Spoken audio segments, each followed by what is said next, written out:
Welcome to the Nobel Peace Prize ceremony from the City Hall in the Norwegian capital, Oslo.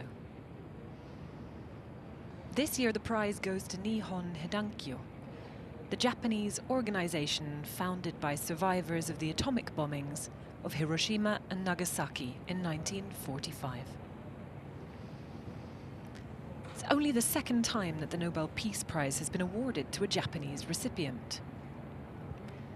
The last time was exactly 50 years ago today, when politician Eisaku Sato shared the prize with Irishman Sean McBride. Then, as now, nuclear weapons played a key role in the committee's decision. City Hall is filled with guests from the laureates' families, from the Norwegian authorities, and from around the world. A few chairs are still empty. The very last to arrive will be the royal family, members of the Nobel Committee, and representatives of Nihon Hidankyo themselves. Here we see the courtyard of Oslo City Hall. The three representatives of Nihon Hidankyo, this year's winner, now arriving in cars from the royal palace.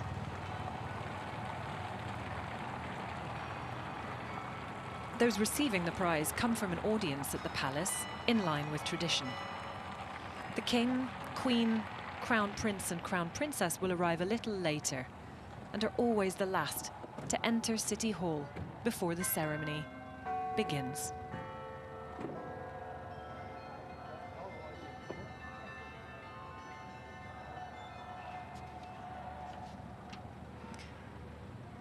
Three of the leaders of Nihon Hidankyo are in Oslo to receive the prize today: Terumi Tanaka, Toshiyuki Mimaki, and Shigemitsu Tanaka. A clear message from the Nobel Committee this year, with Europe at war and a nuclear threat that looms larger than it has for many years.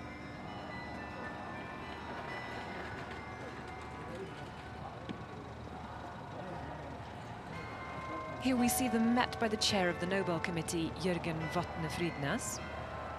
At his side, the director of the Nobel Institute, Olav Njølstad. This will be his last ceremony as director, as he will retire in the new year and be replaced by Christian Berg Harpviken, the former head of the Peace Research Institute in Oslo.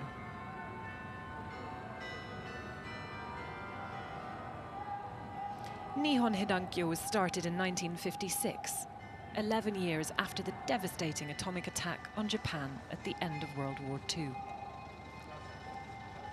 It began as an organization for the survivors of the attacks, but they quickly joined the worldwide movement for a global ban on nuclear weapons and, most importantly, their abolition, work that continues to this day. Built 88 years ago, Oslo's City Hall's facade has been extensively renovated this year. All the stonework has been cleaned, and we now see the Oslo Girl, a bronze statue by artist Josef Grimeland. The whole figure has been cleaned and its surface gilded, and she looks quite lovely in the crisp December light. On the left side of the podium in the City Hall, the laureates' guests are seated in the front rows. We often refer to this side of the hall as the international side. The front rows are set aside for the guests of the prize winners, often family members, and, as today, other representatives from Nihon Hidankyo. Further back, we have several top-ranking diplomats. In the fifth row, the Swedish ambassador alongside the Japanese ambassador.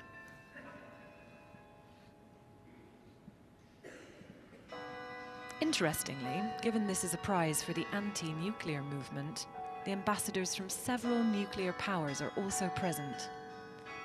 In the eighth row, the French ambassador, the ambassadors of India and Pakistan in the ninth row, the United States and the United Kingdom a little further back still. On the right side of the hall, we see guests officially representing Norway in their various roles. In the front there, the President of the Norwegian Parliament, Masud Gharahkhani. Beside him, Prime Minister Jonas Gahr Støre. Now several prominent government ministers, such as the Minister of Finance, Trygve Slagsvold Vedum. In the row behind, we see the leader of the Conservative Party, Erna Solberg, with her husband.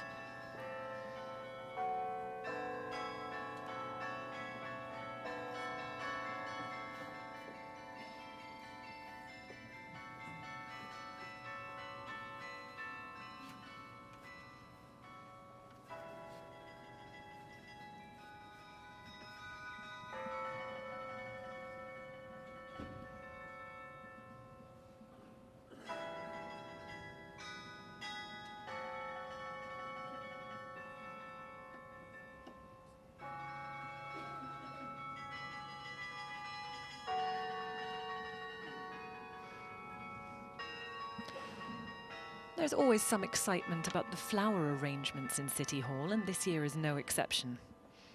The man behind this year's display is Stein Are Hansen, one of Norway's most famous floral decorators.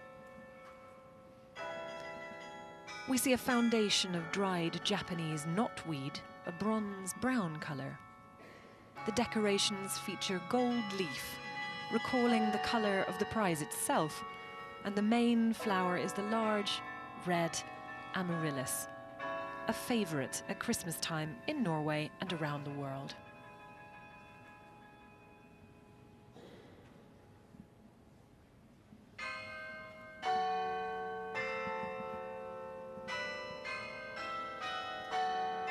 This year's Nobel diploma is by Maria Buskov, originally from Denmark. She was educated at the Academy of the Fine Arts in Oslo, and her work is currently on display at the National Museum of Norway. This is the first time Buskov has been commissioned to illustrate the Nobel diploma. As we can see, it's an abstract painting that the artist herself describes as representing freedom, choice, and imagination. The painting was created before it was announced who would receive the prize this year.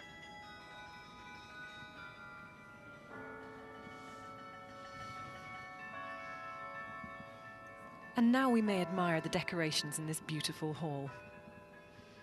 On one wall, a large oil painting by the artist Henrik Sørensen.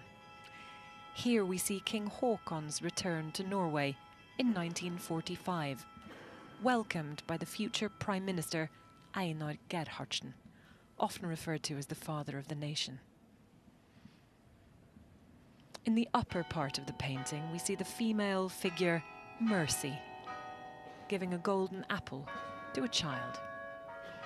And on the opposite wall, above the main entrance, a large fresco by Alf Rolfsen depicting Norwegian working life.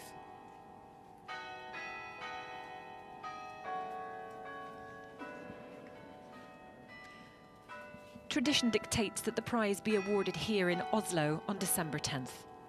The reason, of course, the anniversary of Alfred Nobel's death in 1896. And it's also International Human Rights Day.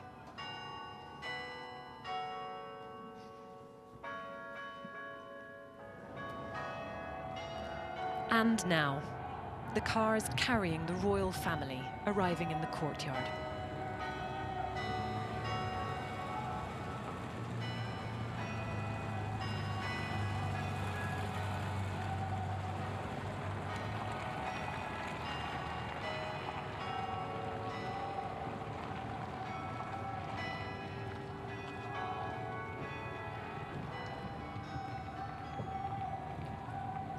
First to arrive will be King Harald and Queen Sonja,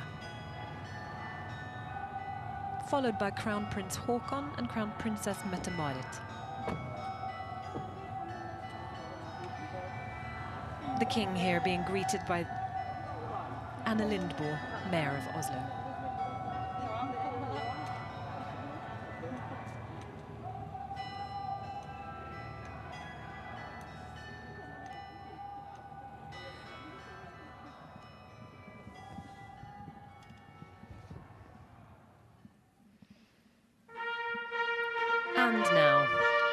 procession enters City Hall, accompanied by the staff band of the armed forces playing a parade march.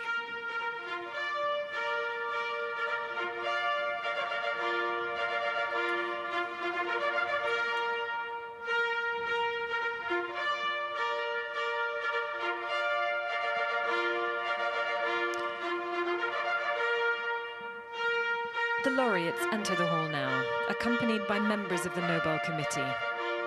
Two of them are in wheelchairs due to their advanced age. Leading the procession, Deputy Chair Asle Toye, walking with Terumi Tanaka. Shigemitsu Tanaka follows on foot with Anne Enger, and Toshiyuki Mimaki is with Kristin Clemet. Following them is the newest member of the Nobel Committee, Gry Larsen.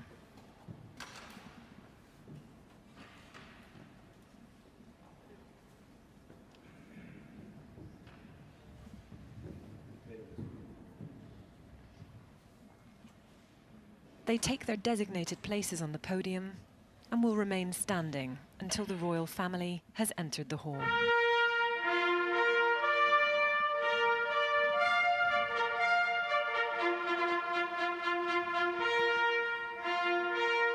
And now the royal procession. His Majesty King Harold leads the way, walking with the chair of the Nobel Committee, Jørgen Vatne Frydnes. Her Majesty Queen Sonja follows beside the director of the Nobel Committee, Olav Njølstad.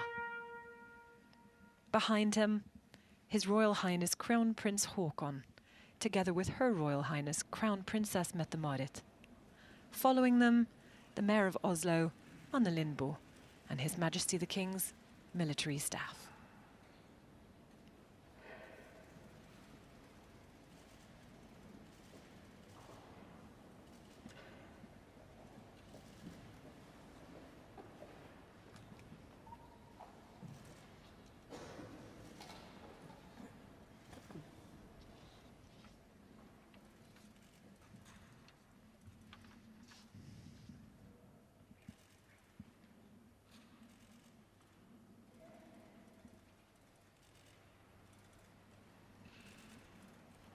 They take their seats and the ceremony may begin.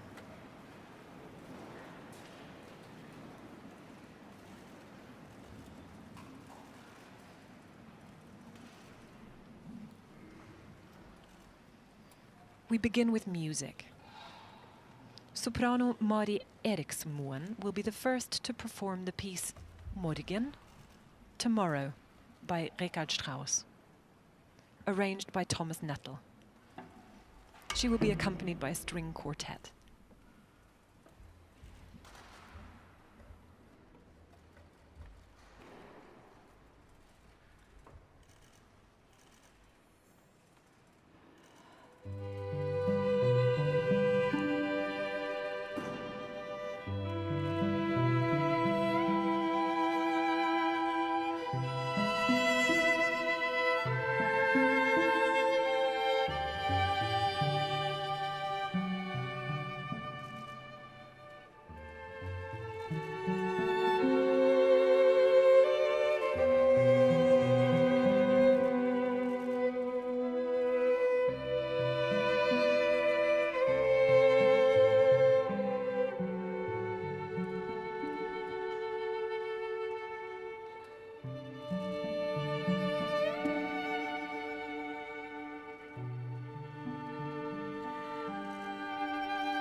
The chair of the Nobel Committee, Jørgen Vatne Frydnes, will now deliver his address.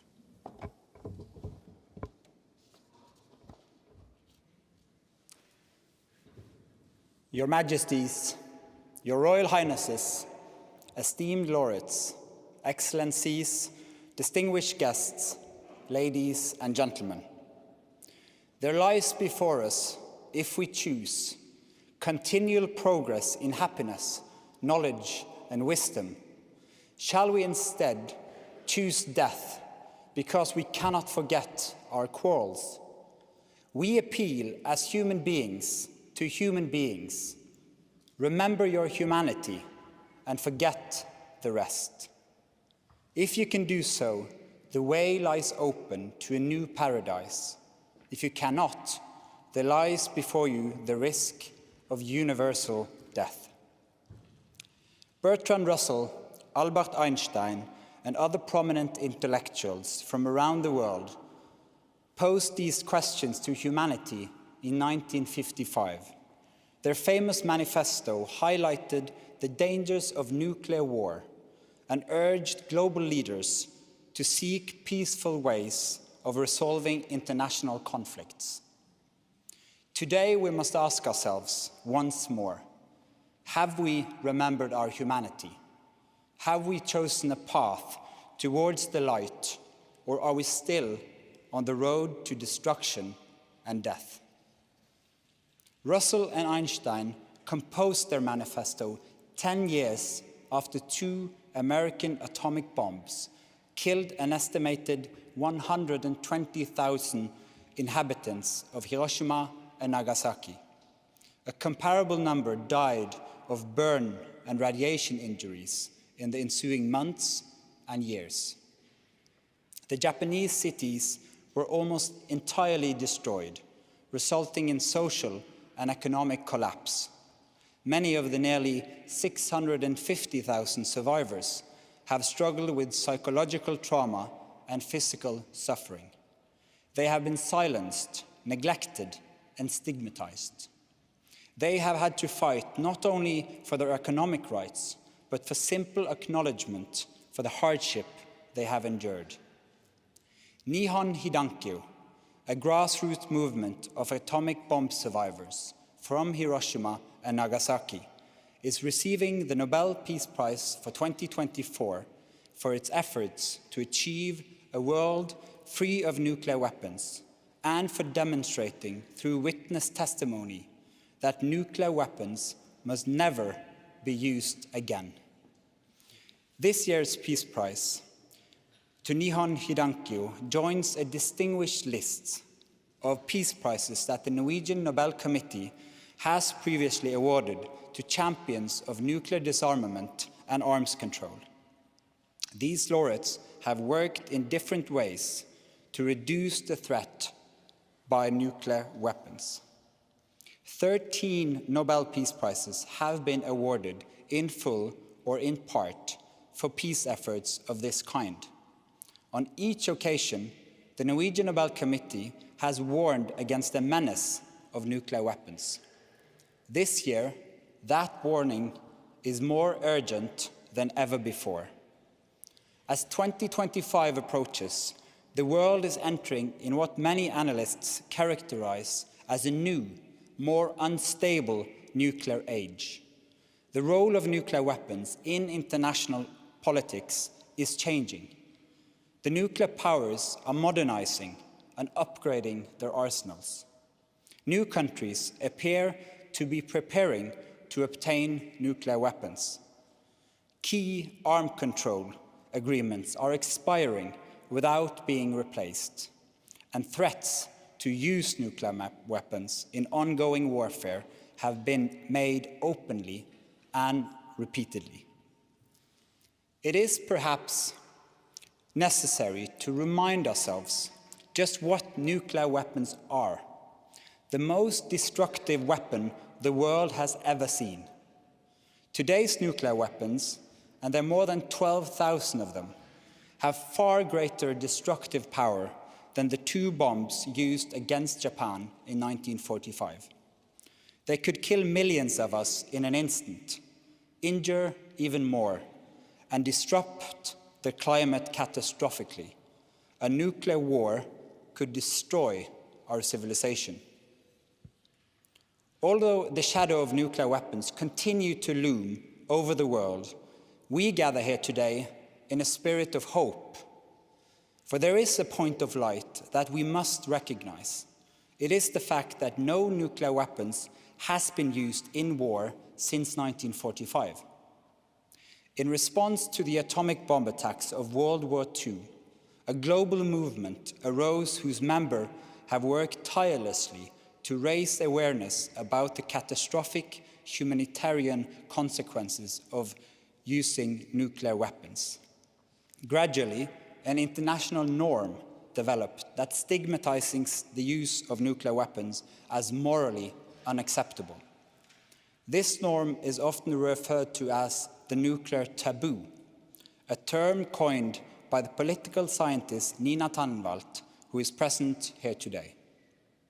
Like other international norms, the nuclear taboo is maintained by collective agreement, by widespread moral outrage at the prospect of using nuclear weapons, and by a mutual fear of the abyss awaiting humanity if the norm is violated.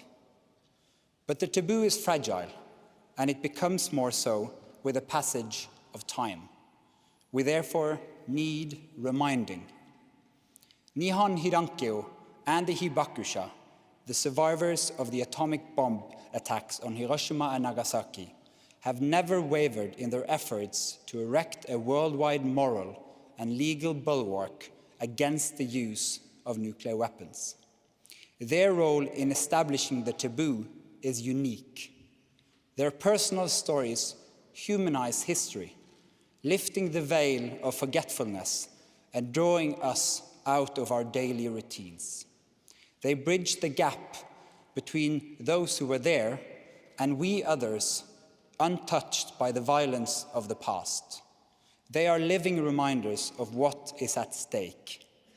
To our dear guests from Nihon Hidankyo, Terumi Tanaka, Toshiyuki Mimaki, Shigemitsu Tanaka, and to all Hibakusha who are present here today, it is an honor to be your hosts on this historic occasion, and we wish to express our deep gratitude for the outstanding and vital work you have performed in the course of your lives and for all that you continue to do.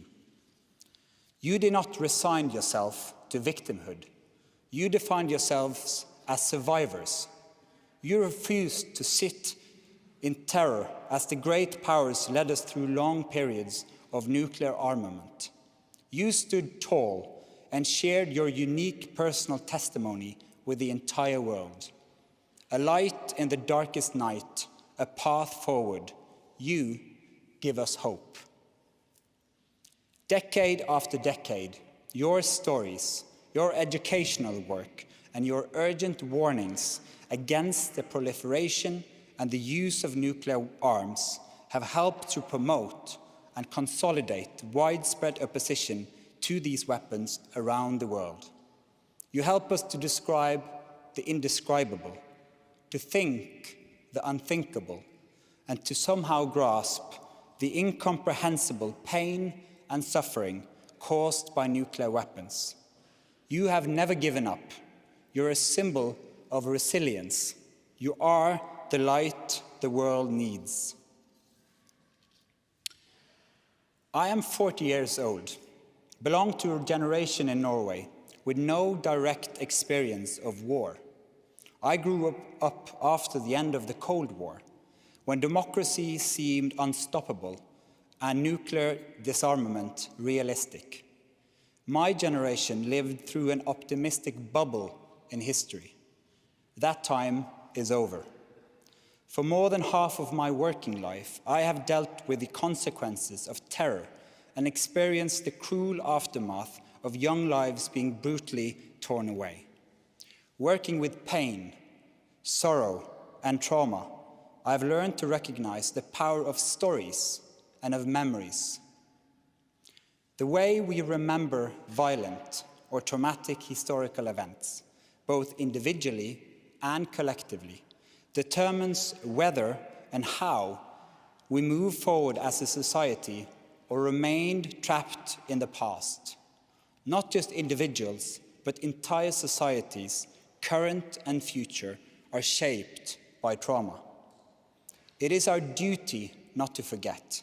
It is our responsibility to pass along stories and memories to future generations, including the painful, disturbing ones, which often yield to society's amnesia.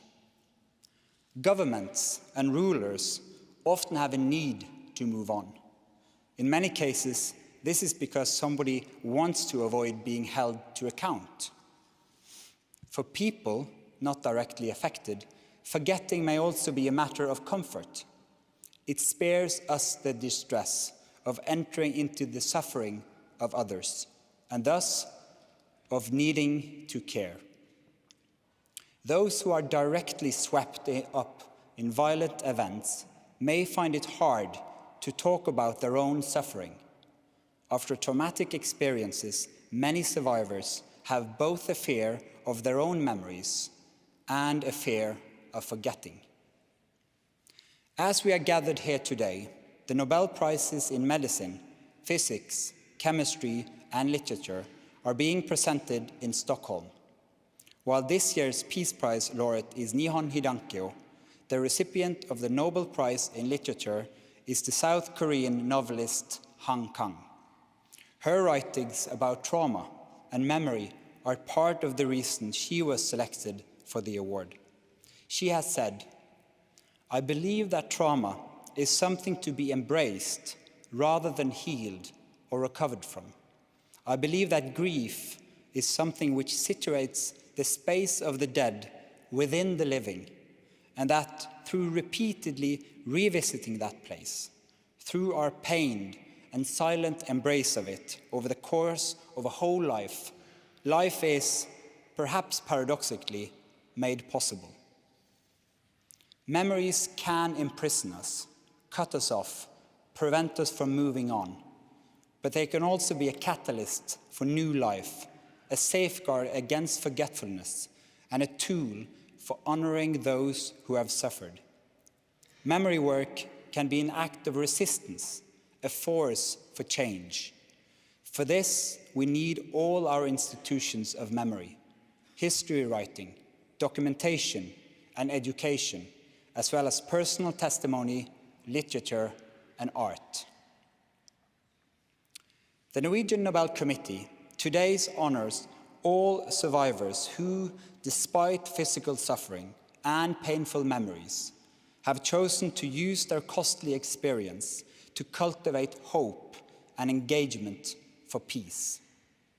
Our tribute also extends to the 500,000 hibakusha who have died since 1945 and who for many years offered their first-hand testimony while helping to develop and uphold the critical international taboo against nuclear weapons.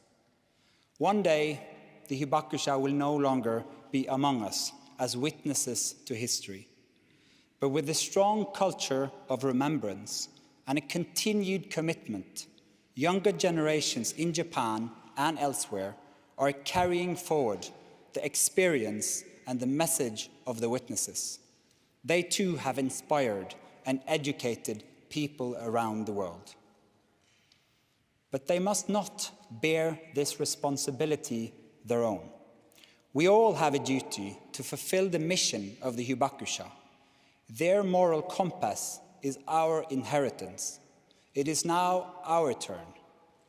Disarmament efforts require insistent public appeals and sustained pressure. A new generation of brave voices, interested students, and willing teachers is needed. Disarmament also requires courageous and visionary political leaders. None of the 9 countries that possess nuclear weapons, the United States, Russia, China, France, the United Kingdom, India, Pakistan, Israel, and North Korea, appear interested in nuclear disarmament and arms control at present. On the contrary, they are modernizing and building up their nuclear arsenals. The Norwegian Nobel Committee calls upon the 5 nuclear weapon states that have signed the Non-Proliferation Treaty to take seriously their obligations under this treaty. In addition, more countries must ratify the Treaty on the Prohibition of Nuclear Weapons. Political action is crucial. The Nobel Peace Prize for 2024 validates the most fundamental human right, the right to live. This year's prize also fulfills Alfred Nobel's desire to recognize those who devote their lives to the work of benefiting humankind. In the committee room of the Norwegian Nobel Institute here in Oslo hang the portraits of every Nobel Peace Prize laureate since 1901. 2 of the portraits are of Ales Bialiatski and Nargis Mohammadi, who received their prizes in 2022 and 2023, respectively. Both are serving long prison sentences for their peaceful advocacy of human rights, the very work they earned them the Nobel Peace Prize. The Norwegian Nobel Committee calls upon the Iranian and Belarusian authorities to release them immediately, permanently, and unconditionally. Their portraits, and those of all the other laureates, serve as an important reminder that injustice, brutality, and war are still with us, but also that society can change for the better. The portraits tell a story of courageous people who never give up in the struggle to bring about positive change. We are not doomed by some genetic code to repeat the mistakes of the past. We can learn. We can choose another path.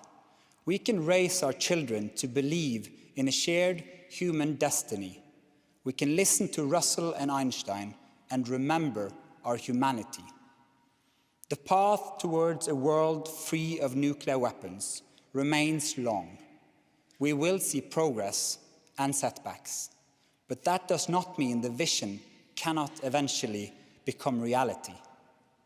Imagine a world in which 100 years have passed since nuclear weapons were used on the battlefield. Surely this is a vision we can all share. We could listen to those who claim it is pointless, or instead take inspiration from the hibakusha, from their stamina and persistence. It is naive to believe our civilization can survive a world order in which global security depends on nuclear weapons. The world is not meant to be a prison in which we await collective annihilation. No matter how long and difficult the path, we should learn from Nihon Hidankyo. We must never give up. So let us listen to the testimony of hibakusha. Let their courage be our inspiration. Let their persistence drive us forward. Let us all strive to keep the nuclear taboo intact.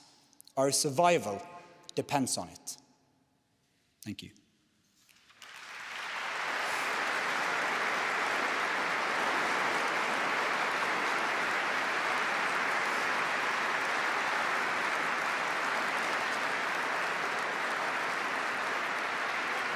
And now the chair of the Nobel Committee, Jürgen Vatne-Friednes, will call upon the 3 representatives of Nihon Hidankyo. I now call upon to receive their Mr. diploma Terumi and medal. Tanaka, Mr. Shigemitsu Tanaka, and Mr. Toshiyuki Mimaki, representing Nihon Hidankyo, the Nobel Peace Prize laureates for 2024, to step forward to receive the diploma and the gold medal.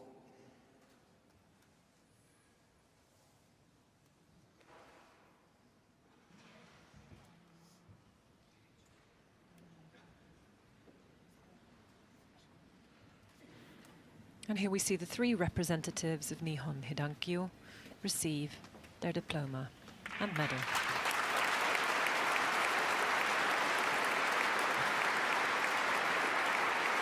Toshiyuki Mimaki there, aged 82. Shigemitsu Tanaka, aged 83.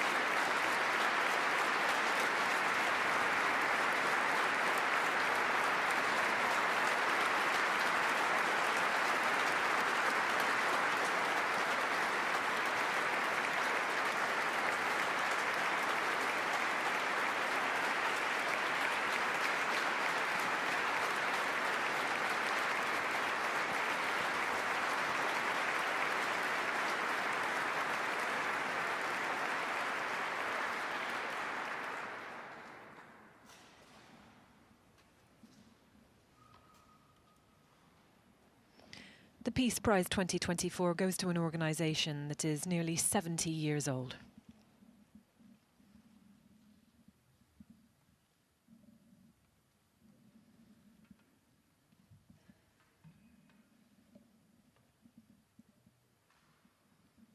Now more music. We welcome musicians Yuuka Snell, Shiomi Kawaguchi and Martina Kopp, better known as the Mitsune Trio. They will perform an original composition, Hazama. They play classical Japanese instruments and are usually based in Berlin, known to blend traditional Japanese folk songs with modern genres like blues and rock.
And now Terumi Tanaka will prepare to deliver this year's Nobel lecture in his native language, Japanese.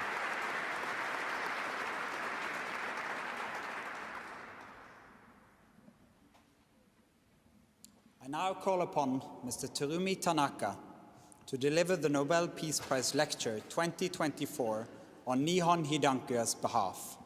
Mr. Tanaka, will you please take the floor? Terumi Tanaka, the Secretary General of Nihon Hidankyo, 92 years old.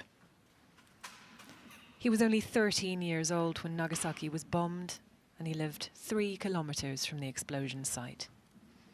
Now he prepares his address to the world.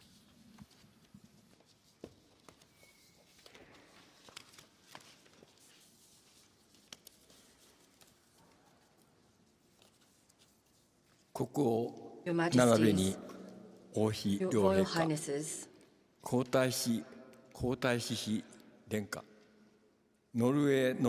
Excellencies, members of the Norwegian Nobel Committee, ladies and gentlemen, and friends from around the world striving to abolish nuclear weapons. Thank you for your introduction. I am Terumi Tanaka, one of the 3 co-chairpersons of Nihon Hidankyo. I'm honored to speak on behalf of Nihon Hidankyo, the Nobel Laureate, Peace Laureate of this year. We established Nihon Hidankyo, the Japan Confederation of A and H bomb sufferers organizations, in August 1956.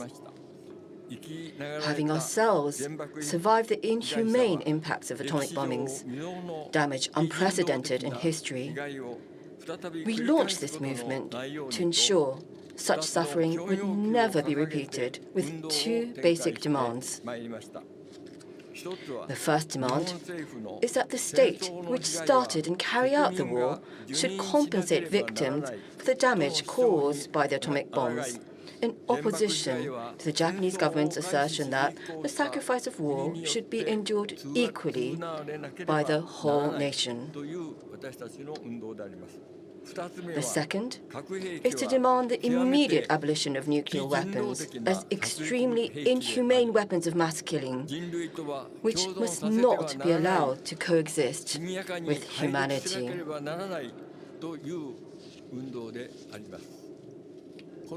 Our movement has undoubtedly played a major role in creating the nuclear taboo.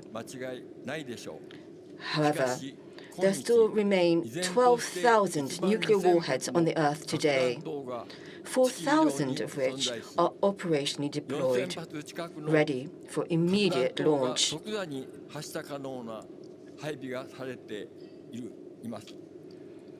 nuclear superpower, Russia, threatens to use nuclear weapons in its war against Ukraine.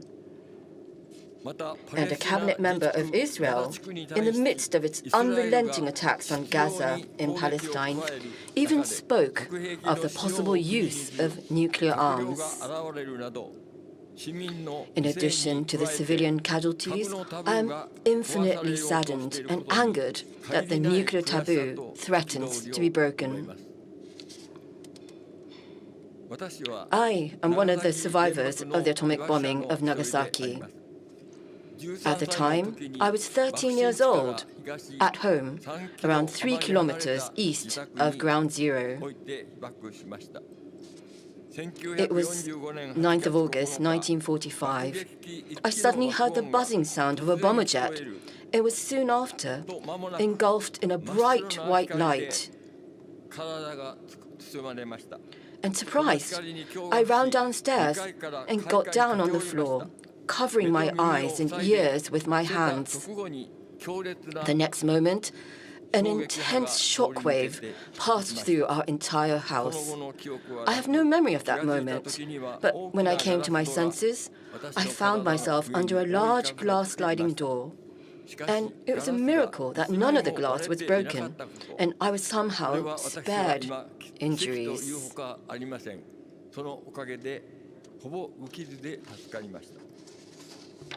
3 days later, I sought out the families of my two aunts who lived in the area near the hypocenter. It was then that I saw the full devastation of the bombing of Nagasaki. Walking with my mother, we went around a small mountain, reaching a pass. We looked down in horror. Blackened ruins spread out as far as the port of Nagasaki, some 3 kilometers away. And Uramaki Cathedral, the largest brick church in the east, had collapsed to the ground, leaving no trace. All the houses along the path down to the foot of the mountain were burnt to the ground, and corpses lay scattered around them.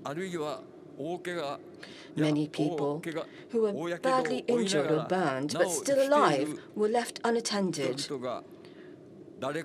with no help whatsoever. I became almost devoid of emotion, somehow closing off my sense of humanity, and simply headed intently for my destination. I found the charred body of one aunt at the remains of her house, 400 meters from the hypocenter, along with the body of her grandson, a university student. The other aunt's house had collapsed and become a pile of wood. My grandfather was crouched down on the brink of death with severe burns all over his body. My aunt had been severely burnt and died just before we arrived. We cremated her remains with our own hands. My uncle, who's initially mostly unharmed, had left the area to seek help. And we later learned that he too had collapsed at a rescue station and died after suffering from a high fever for over a week. Thus, one single atomic bomb transformed 5 of my relatives so mercilessly, taking all of their lives in one fell swoop. The deaths that I witnessed at that time could hardly be described as human deaths. There were hundreds of people suffering in agony, unable to receive any kind of medical attention. I strongly felt that even in war, such killing and maiming must never be allowed to happen.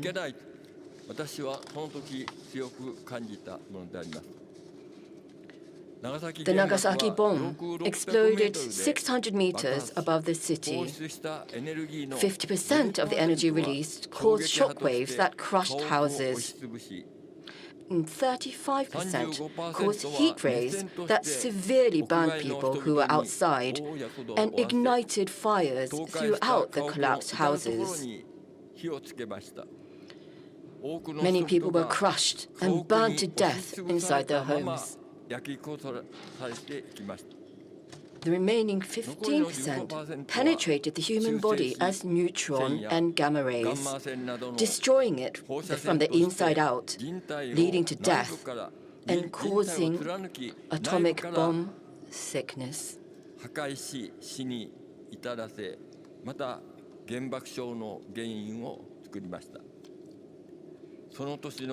By the end of that year, of 1945, the death toll in the 2 cities is thought to have been approximately 140,000 in Hiroshima and 70,000 in Nagasaki. 400,000 people are estimated to have been exposed to the atomic bombs, suffering injuries and surviving exposure to radiation. The survivors, the hibakusha, were forced into silence by the occupying forces for 7 years. Furthermore, they were also abandoned by the Japanese government.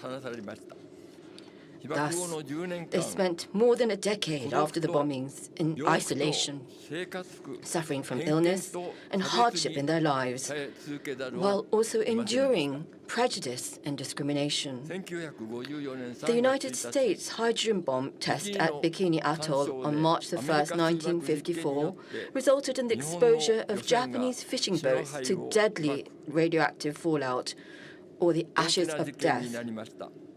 Among others, all 23 crew members of the Daigo Fukuryu-maru were exposed to radiation and developed acute radiation sickness. And the tuna that they caught were discarded. This incident triggered a nationwide petition calling for a total ban on atomic and hydrogen bombs and tests, and this spread like wildfire throughout Japan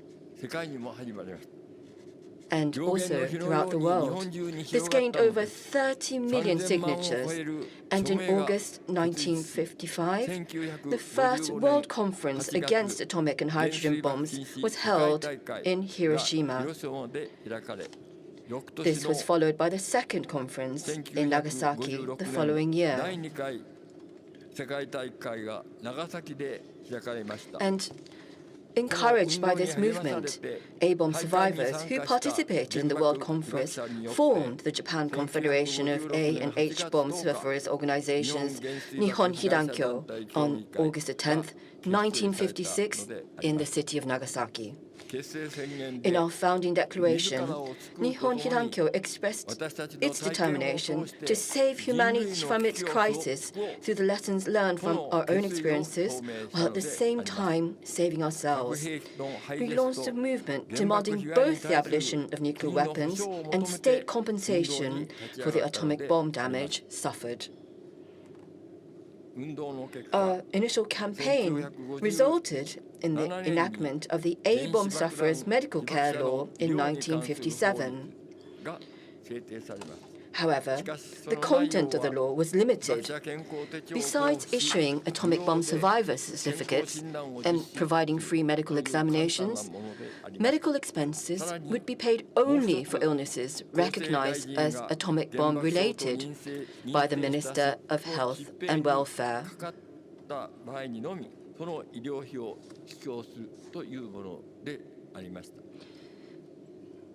1968, the law concerning special measures for A-bomb sufferers was enacted, providing several types of benefits.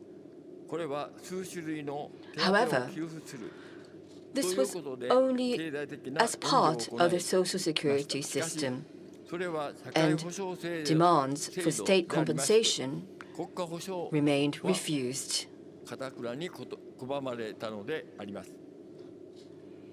In 1985, Nihon Hidankyo conducted a nationwide survey of atomic bomb victims.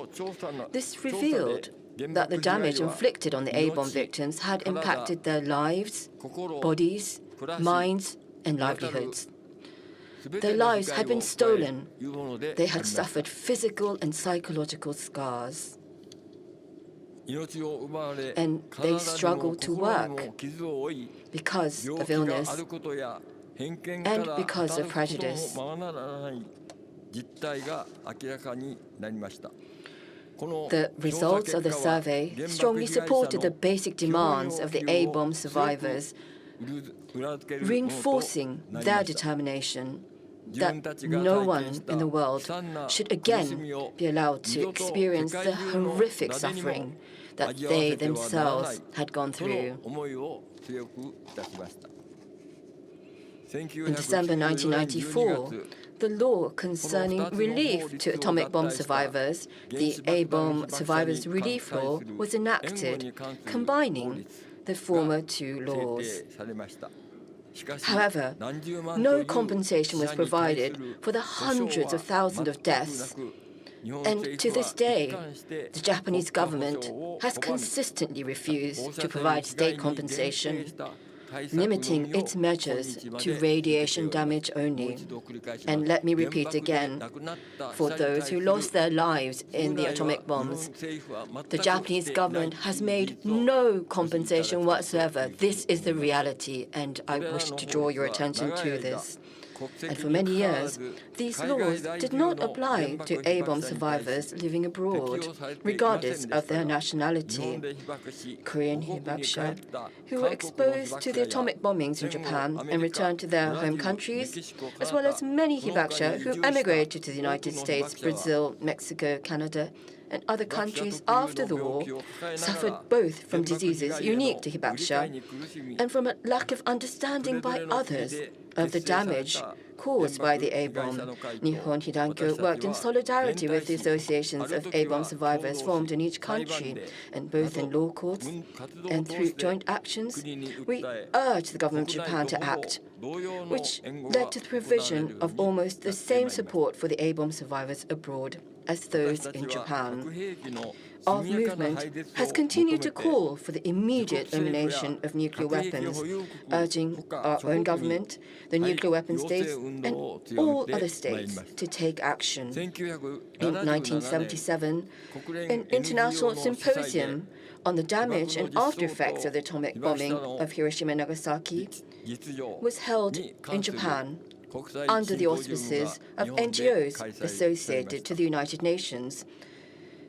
The symposium clarified the reality of the damage caused by the atomic bombings to human beings. And around this time, the threat of nuclear war was rising in Europe. Large rallies of hundreds of thousands of people took place in numerous countries, and hibakusha were asked to give testimony at these rallies. In 1978 and in 1982, nearly 40 representatives of Nihon Hidankyo participated in the UN special sessions on disarmament held at the United Nations headquarters in New York. Our representatives spoke in the General Assembly Hall and gave testimony at local schools and gatherings. Representatives of Nihon Hidankyo have also secured opportunities to speak at the review conferences of the Treaty on the Non-Proliferation of Nuclear Weapons and its preparatory committee meetings. During the review conferences, they held A-bomb exhibitions in the main lobby of the UN General Assembly Hall, and this was done to great acclaim. In 2012, at the preparatory committee for the NPT review conference, the Norwegian government proposed holding a conference on the humanitarian impact of nuclear weapons. Hibakusha testimonies given at the 3 humanitarian conferences, which started in 2013, were taken very seriously and led to the negotiations toward the Treaty on the Prohibition of Nuclear Weapons. In April 2016, A-bomb survivors around the world launched the international signature campaign in support of the appeal of the hibakusha for the elimination of nuclear weapons, as proposed by Nihon Hidankyo. This campaign grew significantly, and over 13.7 million signatures were collected and submitted to the United Nations. And we are joyed that as a result of that, in part, on the 7th of July 2017, the Treaty on the Prohibition of Nuclear Weapons was adopted with the support of 122 countries. For us, this was a huge occasion for joy.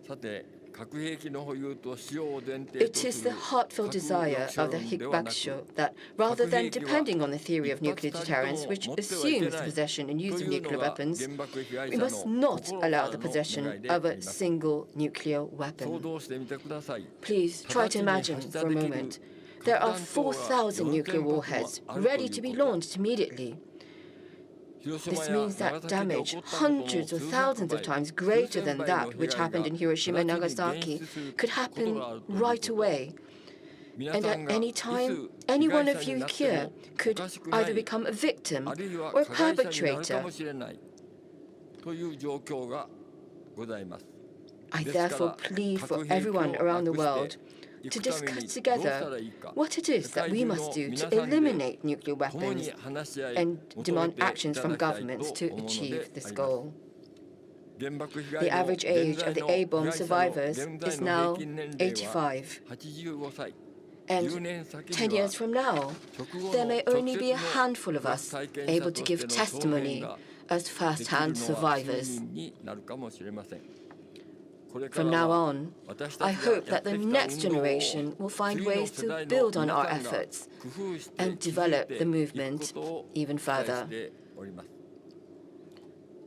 One thing that will serve as a great resource is the existence of the No More Hibakusha project, inheriting memories of the A and H bomb sufferers.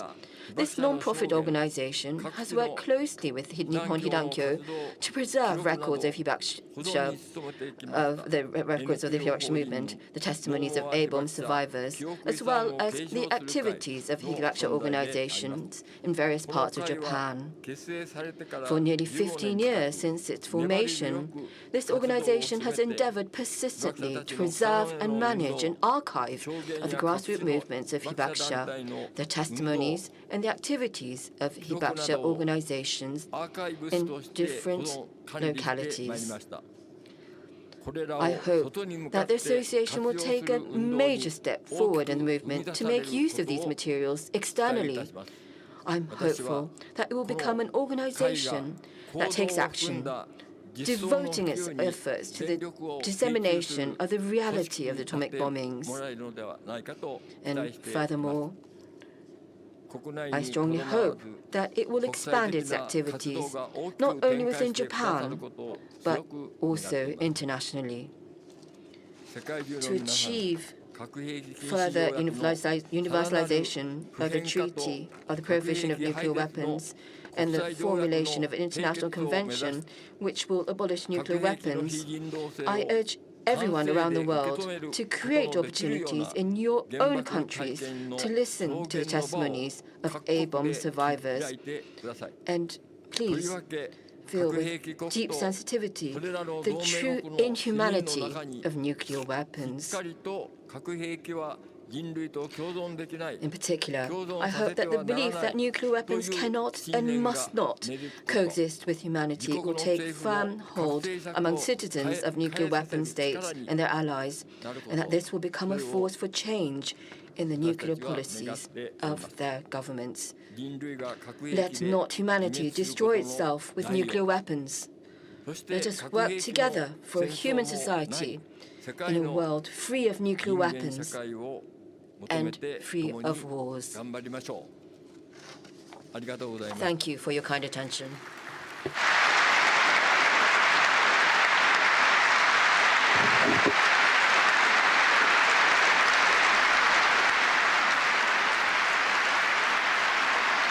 Terumi Tanaka there, the Secretary General of Nihon Hidankyo, 92 years old.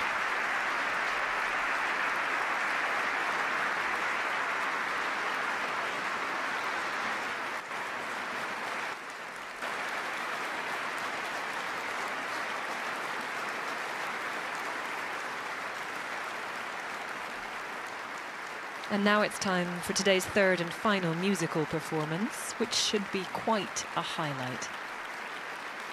Håkon Kornstad, performing a traditional Japanese song, Kojo no Tsuki, but with some improvisation. So do listen closely.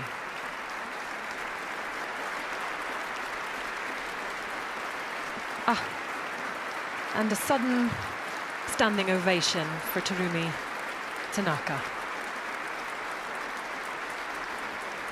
Everyone in City Hall on their feet in applause for the words of this year's Nobel laureates.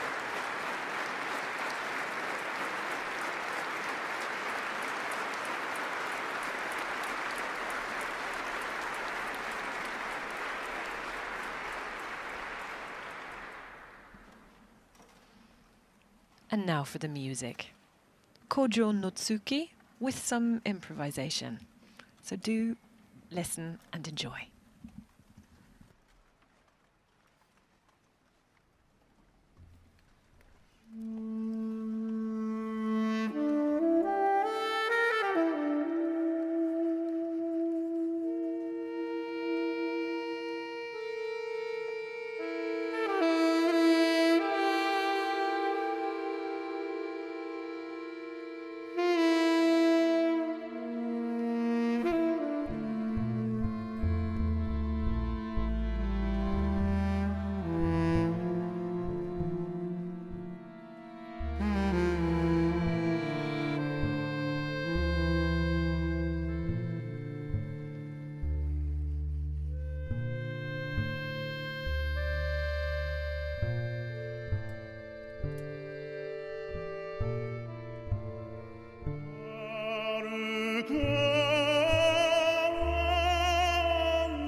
And thus we near the end of today's ceremony. The laureates will now be greeted by the royal family.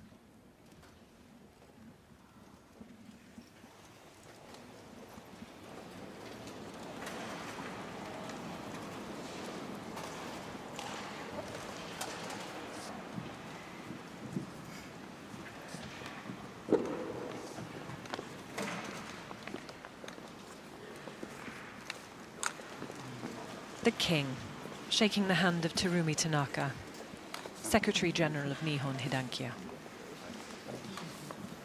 Then the hand of Shigemitsu Tanaka, another survivor of Nagasaki and one of the organization's leaders, followed by Toshiyuki Mimaki, 82 years old, another of the organization's leaders. The king is followed by the queen,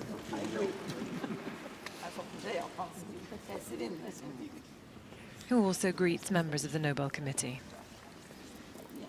She's followed by Crown Prince Haakon, and then the Crown Princess Mette-Marit. Now herself greeting members of the Nobel Committee.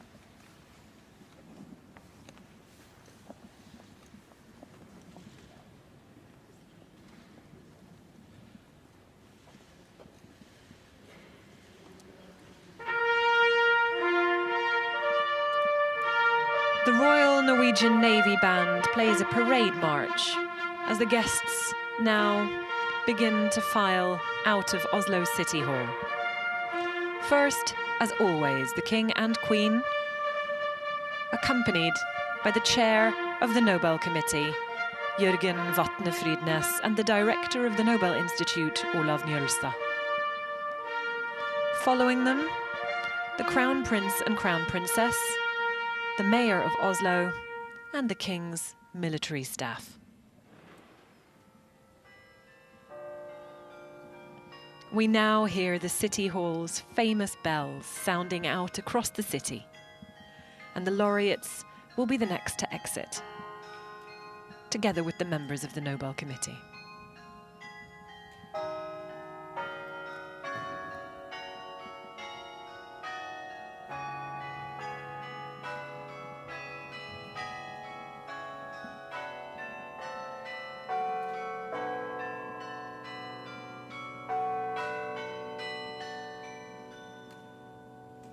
And thus the Nobel Peace Prize ceremony comes to an end. Thank you for watching.